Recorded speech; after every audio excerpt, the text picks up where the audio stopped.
What's up, guys? This is Rise, and welcome to another video where I'm going to be taking you through some Fighting Cup action.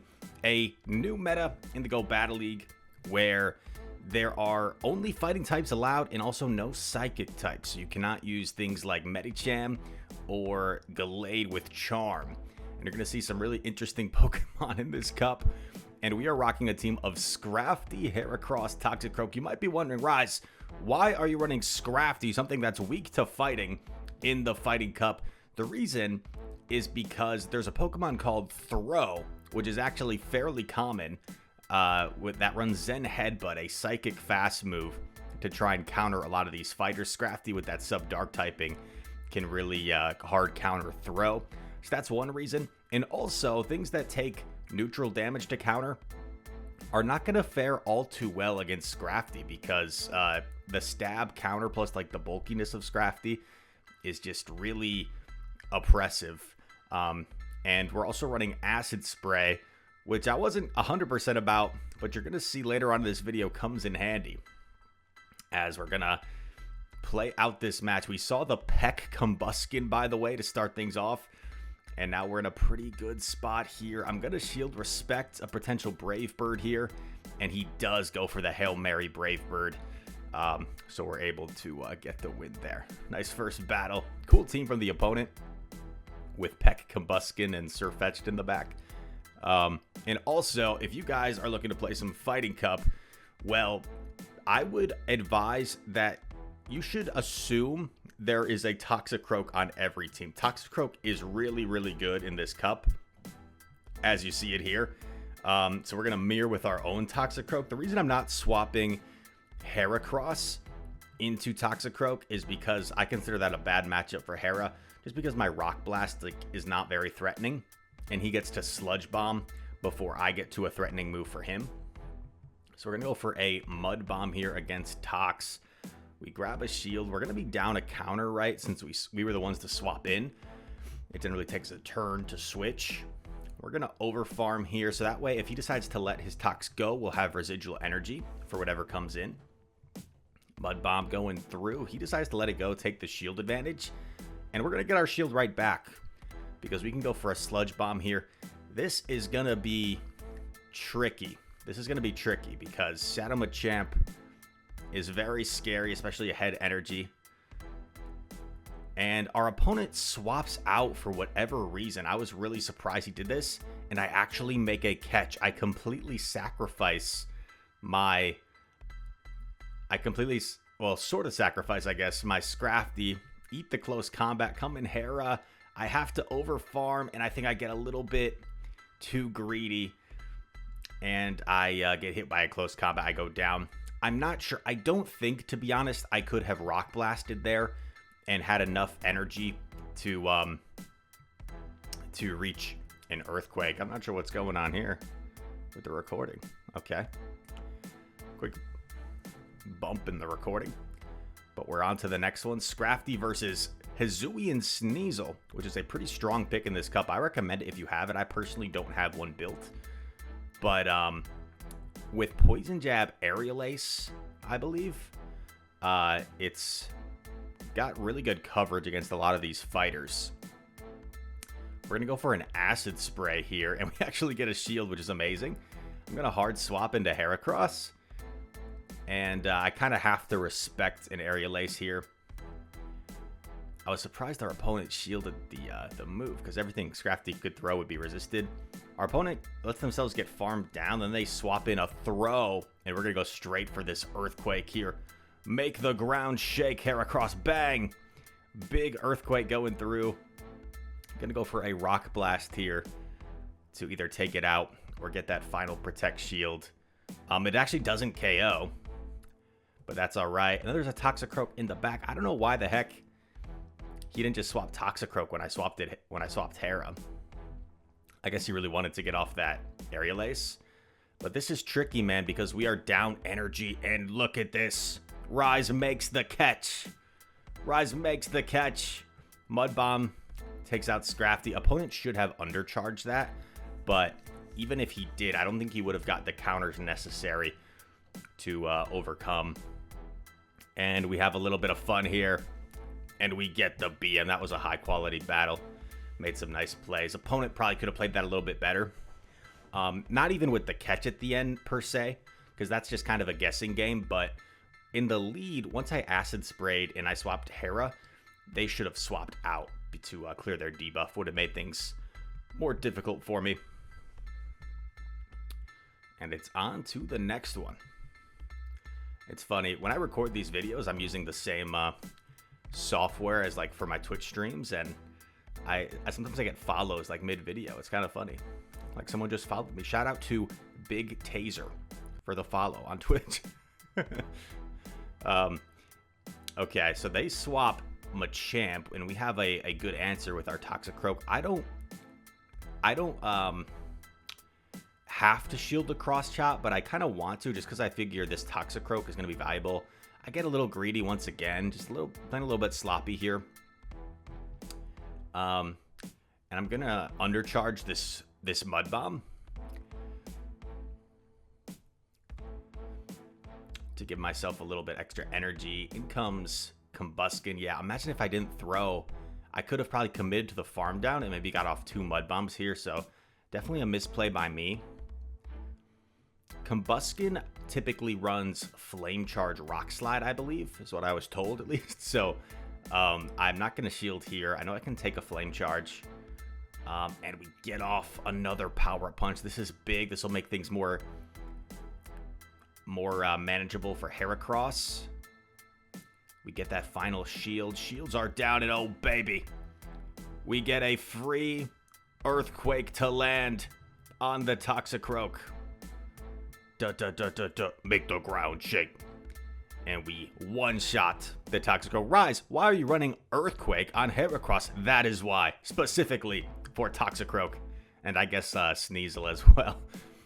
But I figured Toxicroak is so dang common. If I can get shields down with this team, and Heracross gets shields down against Toxicroak, it's amazing. All right, tough lead against Tox, so we're going to swap into our own Tox, and it is a Poison Jab Tox. We are countered here by the throw. I probably should have at least built up to Sludge Bomb, because he really doesn't need to shield this, but he does shield, so that's good for us. Looks like I'm only going to get to 2 Mud Bombs anyway, instead of a Mud and a Sludge. But we got both shields, which is as much as I could ask for. Now, Throw does have access to Focus Blast. I don't know if he even had the energy for it, to be honest, but I was a little bit scared. So Zen Headbutt is 6 energy for reference, and it's one of the worst fast moves in the game. So even though, like there is no way Toxicroak should be able to get both shields against like a psychic fast move like that, you know? Like that is pretty wild. It's less energy than Counter by a long shot, because it's a 3-turn move. It's like, oh my gosh, it's so bad, dude. Oh, you know what? It's the same energy as Bite, theoretically, because Bite is 2 energy. Bite is 2 energy per Bite, which is 1 turn, and Zen Headbutt is 6 energy per Zen Headbutt, which is 3 turn. So technically, it's like the same energy gain as Bite, and just a fraction of the damage. I bet each Bite does as much as each Zen Headbutt. You can fact check me on that, but yeah, Zen Headbutt's just trash.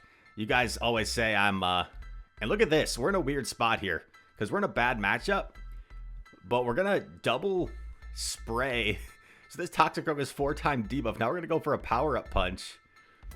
Let's see how much this does. 4 times debuffed. Power-Up Punch does a little chunk, and we're able to counter down. What a wild endgame there.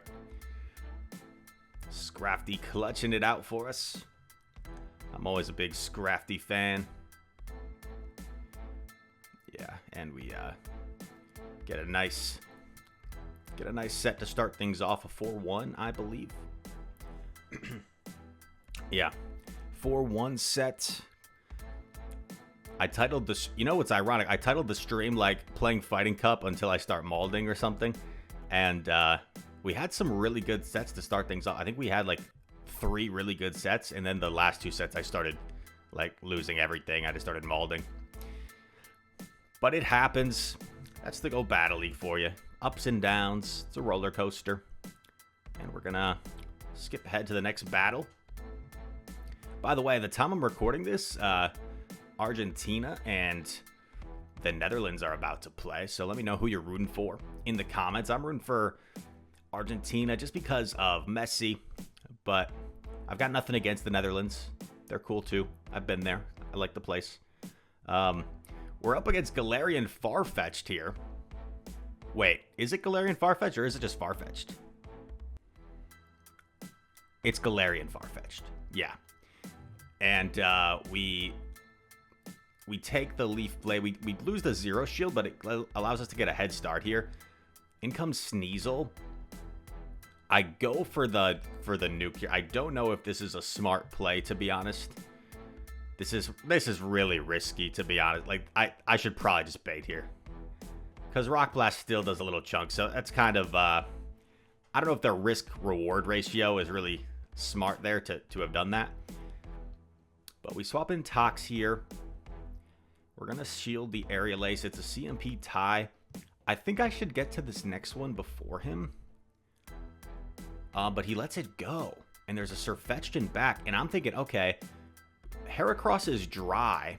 So I think I'm just going to commit to fast moves here. Apologies for that notification. We go down to the Leaf Blade.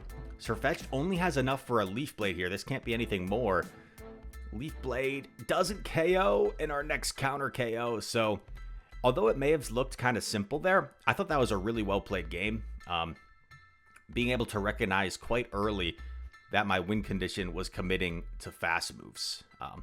I think a lot of players probably would have thrown the Mud Bomb there, in which case we would have either lost or it would have been a tie. All right, next battle. Another Toxicroak lead. Which, I mean, it's if you guys want to build a throw for this cup, it's probably smart, to be honest. There are so many Toxicroaks. If you can line up throw against Toxicroak, pretty good. The thing is, throw, in my opinion, is going to struggle in a lot of the neutral matchups, especially against things that have like threatening moves towards it. All right, going for a Mud Bomb here. And probably going to shield to get off their second move. I'm going to double shield here to take switch advantage because I'll also get a little bit of an energy lead against that opposing Tox if it comes in. Opposing Tox does come in. Going to overfarm slightly, get off this Mud Bomb. I get the shield, but this is a little bit scary, right? Because this Tox shields down is a little bit tough for my team. I'm going to come in with Hera, and I may have to, like, try and catch, probably. Is that the play?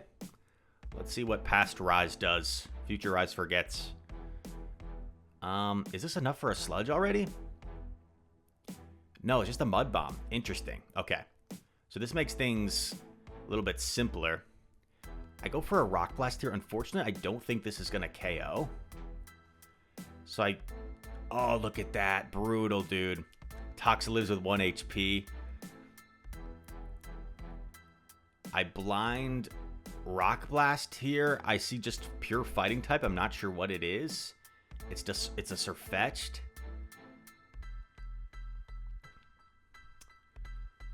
And, we eat the Leaf Blade. We're going to go for the Pup right away to ramp up our counters. Plus, a Pup probably does more than a counter does. So, we ramp up, and it's a tie. And we tie the Mighty Duck. Probably was a win con there somewhere. Perhaps if I had overfarmed one more on Hera. I don't know if Hera wins CMP against Toxicroak. I'm not sure. If I had one CMP against Toxicroak, I think I would have won that game. And oh boy. Okay, we air out. Oh, I remember this. And then we like keep airing.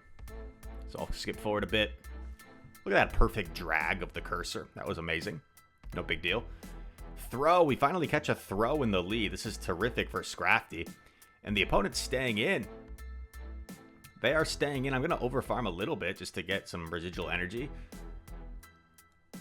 But this is wild that they're staying in. They must be like double weak to Scrafty or something. But I mean, I wouldn't think you're double weak to Scrafty in the Fighting Cup. But then suddenly things become a little bit awkward because when someone swaps Toxicroak against me, like, they're immediately ahead energy. So the way I've typically been playing it is just like playing out the 2-shield scenario, because I can get both shields in return, or I can get it low enough, excuse me, where my other fighters can just counter it down. Gonna shield twice. A little bit uncomfortable. Gonna overfarm here. Could have overfarmed a little bit more there, to be honest. Probably could have done like 2 more counters. And I don't get off this Mud Bomb, which is kind of brutal. That's why I should have overfarmed more, because that Mud Bomb would have been pretty nice to have. I'm going to go for a pup.